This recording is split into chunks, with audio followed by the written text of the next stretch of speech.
Greetings, I'm Zachary Hepner, and pleased to share this Dvar Torah with you for the Pesach SEDER. Much has been written about the Mah Nishtana, and to see it in context, let's go all the way back to the MISHNA, which is in Pesachim 116a. Mazgu lo kos sheni v'kan haben shoel aviv, v'in dat b'ben aviv melamdo, Mah Nishtana halayla hazeh mikol haylot, shebechol haylot anu ochlim chametz u'matzah, halayla hazeh kulo matzah, shebechol haylot anu ochlim shar yirakot, halayla hazeh maror, shebechol haylot anu ochlim basar tzali shaluk u'mevushal, halayla hazeh kulo tzali, shebechol haylot anu matzbim pa'am achat, halayla hazeh shtei fe'amim, ulefi dato shel bein aviv melamdo matchil bagnut, u'mesayim b'shevach, v'dorsh me'armi avid avi, ad shigmor kol ha'parasha kula. That's the end of the MISHNA. The MISHNA says, the attendants pour the second cup for the leader of the Seder, and then the son asks the father, and if there's no wisdom in the son, then the father teaches him. Mah Nishtana, halayla hazeh mikol haylot. How is this night different from all other nights?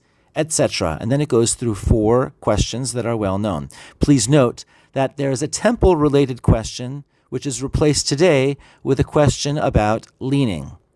Ulefi dato shel ben aviv melamdo. And according to the intelligence and the ability of the son, the father teaches him about the Exodus. When teaching his son about the Exodus, he begins with the Jewish people's disgrace, matchil bignut u'masayim b'shavach. Start with disgrace and conclude with glory. And then expound from the passage in Dvarim Arami Oved Avi, that an Aramean tried to destroy my father, Deuteronomy 26, Ad shigmor kol haparasha kula, until he finishes the entire section of the Parashat Bikurim in Deuteronomy 26. There's a lot to unpack. Let's reread the MISHNA, but with a twist. Mazgu lo kos sheni v'kan haben shoel aviv. There are 4 cups at the Seder. The first cup is used for Kiddush. Kiddush ends, and the guests drink their Kiddush wine. At this point, so far, nothing unusual has occurred. Then the MISHNA says, then mazgu lo kosheni v'kan haben oshel, instead of washing your hands for natilat yadayim and starting the meal, as you do at every Shabbos meal, the hosts or the servants pour a second cup. V'kan haben shoel aviv. V'kan, anybody who has attended a regular Shabbat meal would at this point ask the most obvious question. What's the question? What's going on with the second cup of wine? That's the question. The Mah Nishtana goes on the next line. The Mah Nishtana in the MISHNA.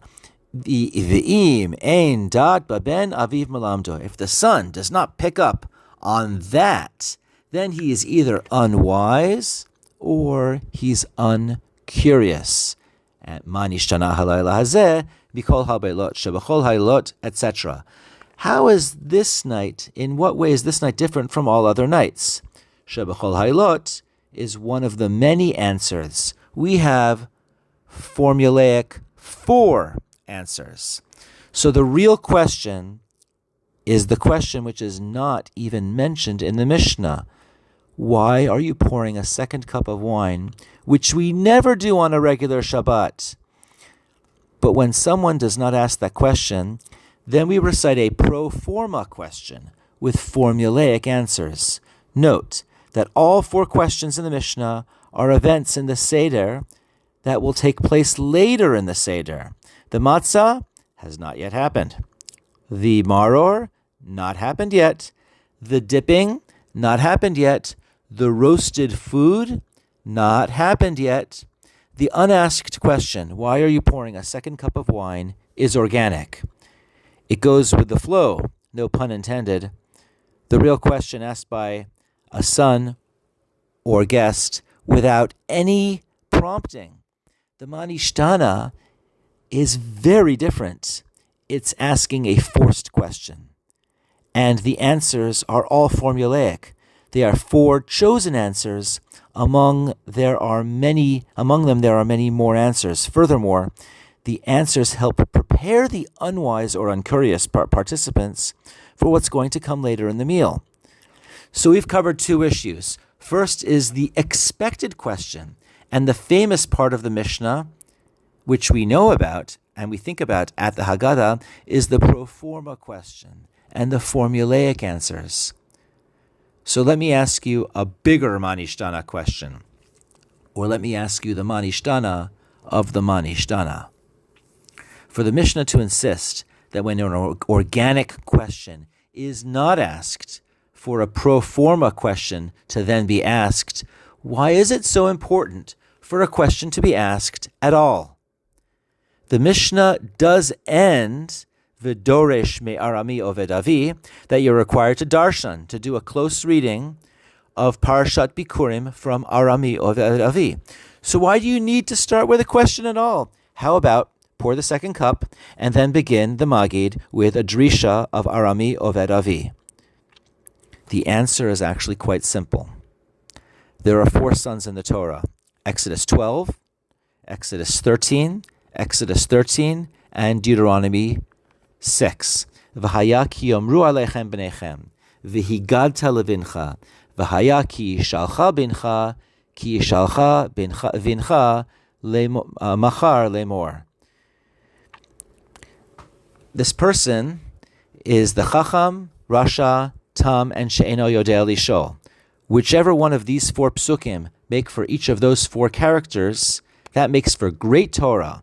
But note that Exodus 13, verse 14, has ki yishalcha, and Deuteronomy 26, verse 20, has ki yishalcha. When your children ask you, etc., one thinks that the mitzvah of Magid initiates on the evening of Passover. That means the sun sets, the stars come out, and the mitzvah of Magid or Haggadah begin. That one is required to now begin the mitzvah of Magid.